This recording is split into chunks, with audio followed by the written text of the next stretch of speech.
What's up guys, I'm the Ultimate Fighting Consultant, and today we got our quick picks and predictions for UFC Vegas 103.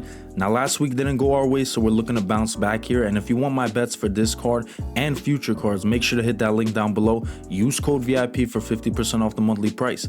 Now that we got that out of the way, let's get right to the picks. Opening up the card, we got Montana De La Rosa taking on Luana Carolina, and this is low-level women's MMA, but I'm gonna go with Carolina here. She's the better striker, throws a lot of volume, and has solid takedown defense. I think she keeps this fight on the feet and outpoints De La Rosa for a decision win. Give me Carolina as the pick. Next up, we got Charles Johnson taking on Ramazanbek Temirov. The odds are dead even in this one, and I can see why. This could go either way, but I'm gonna go with Temirov. He's on a 5-fight knockout win streak. He throws with power, and I think he's gonna land the harder shots. He might even knock Johnson out. Give me Temirov as the pick.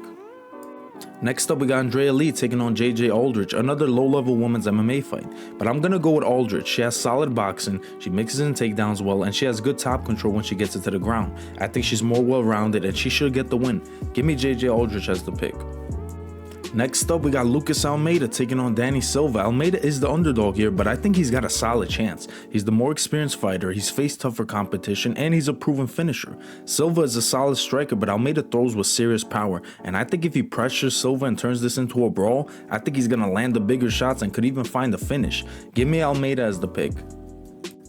Next up, we got Douglas Silva de Andrade taking on John Castaneda. I like Castaneda here. He's got good cardio, good takedowns, good boxing, and I think a 39-year-old Silva de Andrade is going to slow down as this fight goes on. So give me John Castaneda as the pick. Next up, we got Ricardo Ramos taking on Chepe Mariscal. I like Chepe here. The guy's just a dog. There's no quit in him. He's the more physical fighter, and I think he's just going to outwork Ramos. Unless Ramos catches him in a submission, I don't see how he wins this fight. Give me Chepe Mariscal as the pick. Next up, we got Austen Lane taking on Mario Pinto. Now, Lane has decent wrestling, but his chin is pretty much non-existent. We've seen him in similar spots before against these new prospects. He was a big underdog against Robeles de Spain in his last fight, but he used his wrestling to pull off the win. Now, before that, he fought Gennady Diniz. He had success with the wrestling in round 1, but he got knocked out in round 2, and I think this is a worse matchup for him because Pinto has serious power on the feet, and he has much better grappling than both Diniz and de Spain. So give me Mario Pinto as the pick.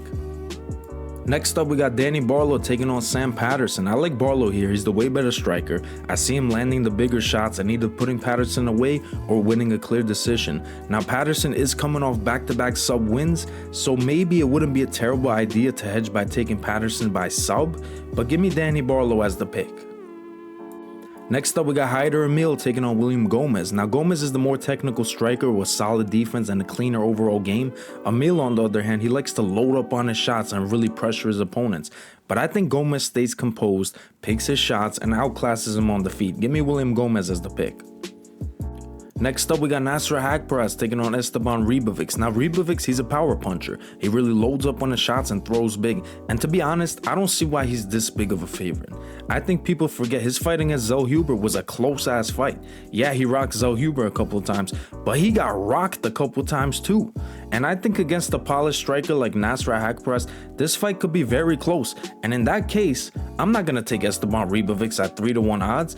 Give me the plus 240. Give me Nasrat Haqparast as the pick. I can't believe I'm saying this, but for our co-main event, we got Cody fucking Brundage taking on Julian Marquez. Now, Brundage has solid wrestling, heavy hands, and if he fights smart, he can mix in takedowns and control Marquez. Marquez is tough, but I think Brundage could get it done with his grappling. Give me Cody Brundage as the pick. And finally, for our main event, we got Manel Kape taking on Almabayev. Almabayev is a solid prospect, but Kape is on another level, especially we saw in his last fight. The hands looked fucking amazing. He's fast, explosive, and he has great timing. Yeah, he struggled grappling-wise against Mokaev, but I wouldn't rate Almabayev's grappling as high as Mokaev's. I think Manel keeps this on the feet and picks him apart. Give me Manel Kape as the pick. And that wraps up our video, guys. Make sure to like, comment, subscribe, drop your picks down below. I'm the Ultimate Fighting Consultant, and I'll see you in the next one.